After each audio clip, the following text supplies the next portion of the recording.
1895, the two most powerful nations on Earth, they stood on the brink of war.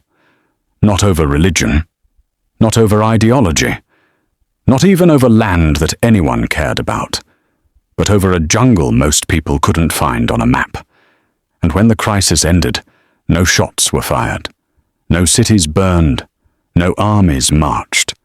Yet one empire quietly lost an entire hemisphere, and the modern world took its first breath. This is the story of the war that never happened, and why it changed everything. At the twilight of the 19th century, the world map told a simple story. It was pink. Pink meant Britain, from the humid docks of Hong Kong to the gold mines of southern Africa, from Canada's frozen north to Australia's endless plains. An empire so vast it inspired a saying that bordered on myth: the sun never sets on the British Empire. Its lifeblood was the sea. The Royal Navy ruled the oceans with unchallenged authority, an inheritance secured after Napoleon's defeat and guarded ever since. London was more than a capital city. It was the financial nerve center of the planet. Trade was priced there. Insurance was written there. Telegraph cables converged there. If you wanted to move goods, money, or power, eventually it passed through London. To the men who ran this system, Victorian aristocrats reclining in leather chairs behind the heavy doors of Pall Mall clubs, the world felt settled, hierarchical, predictable, British. They believed history had reached its natural conclusion. They were wrong. Across the Atlantic, another nation was finishing a different kind of conquest. For most of the 1800s, the United States had been consumed by itself. A brutal civil war, decades of westward expansion, the violent destruction of indigenous nations. To Europe, America looked chaotic, culturally crude, politically unstable.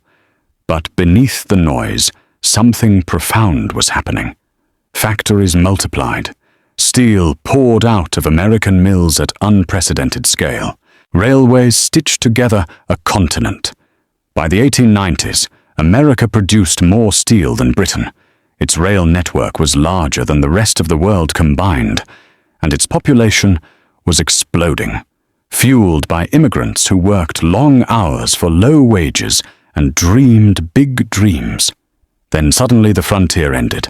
No more land to absorb ambition. No internal enemy to fight. And when the Depression of 1893 struck, banks collapsed, unemployment soared, and anger simmered. The nation became restless. Energy without direction turns dangerous. America was a coiled spring, and it was looking outward. The spark came from a place no one respected. A steaming, mosquito-infested jungle on South America's northern edge, British Guiana, Venezuela. For decades, their border had been an afterthought, a vague line through rainforest, swamps, and jaguars. The land was considered worthless until gold was found. Prospectors struck massive alluvial deposits in the disputed interior. One nugget, over 500 ounces, was dragged from the mud. A gold rush followed. British miners poured in. Settlements appeared. Maps were redrawn. London formalized its claims, then expanded them. Tens of thousands of square miles, claimed by pen stroke. For Venezuela, this wasn't abstract diplomacy. It was an existential threat. British claims crept toward the Orinoco River, the artery of Venezuelan trade. Control the delta, and you controlled the economy. Venezuela protested. London ignored them. Empires do not argue with weak states, but Venezuela still had one move left. Outmatched and desperate, Venezuela turned north. They hired a former American diplomat to lobby Washington. His weapon wasn't an army. It was an idea. He argued that Britain's actions violated the Monroe Doctrine, America's declaration that European empires had no right to expand in the Western Hemisphere. For decades, the doctrine had been symbolic, a warning without enforcement. But now, the timing was perfect. The United States was angry, its pride was wounded, its leaders needed strength, and two men were listening. The American president was under siege, economic collapse, strikes, political rivals calling him weak. His Secretary of State saw the Venezuelan dispute not as a border problem, but as a test. If Britain could redraw maps at will, then America was not sovereign in its own hemisphere. In the summer of 1895, he drafted a message to London. It wasn't a request, it was a proclamation. The United States, he wrote, was effectively sovereign in the Americas.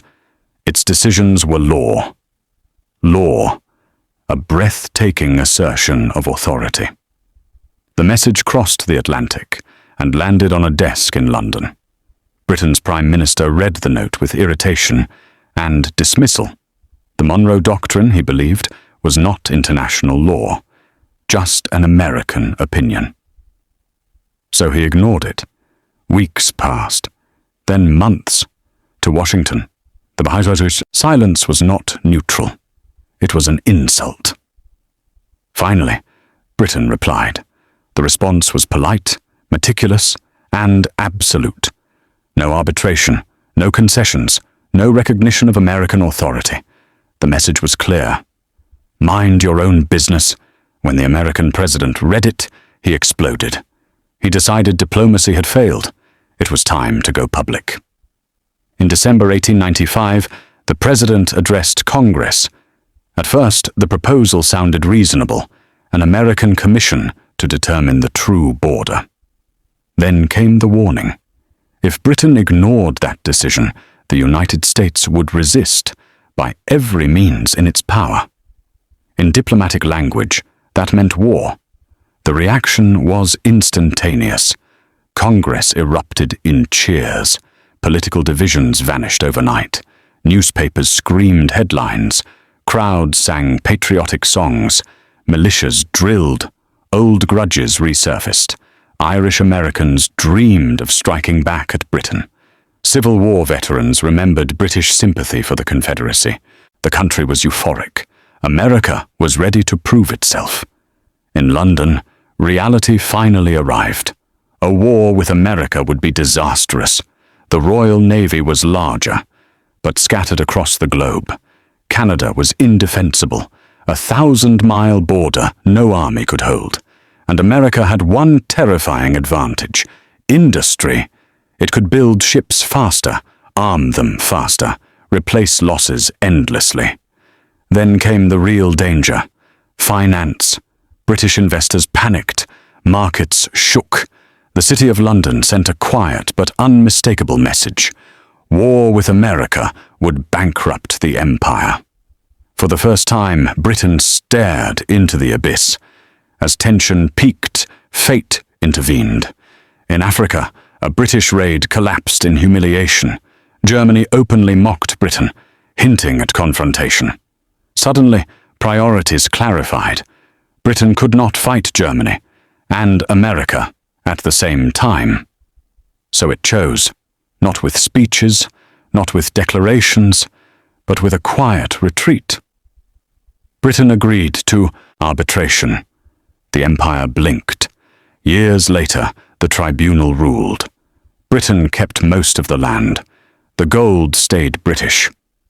But the verdict didn't matter, because the precedent did. Britain had acknowledged that it could no longer act alone in the Americas. The United States had become the ultimate authority. The torch had passed. What followed was deliberate. Britain ceded influence, withdrew fleets, yielded strategic control. The Panama Canal, the Caribbean, North American security.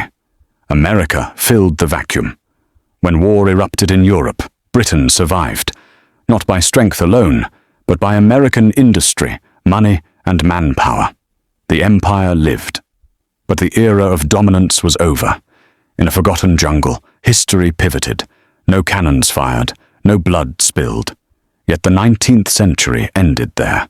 The 20th began. Empires don't always fall with explosions. Sometimes they step aside, because in the ruthless arithmetic of power, survival is the only victory that matters. This was the war that never happened, and the moment the modern world was decided.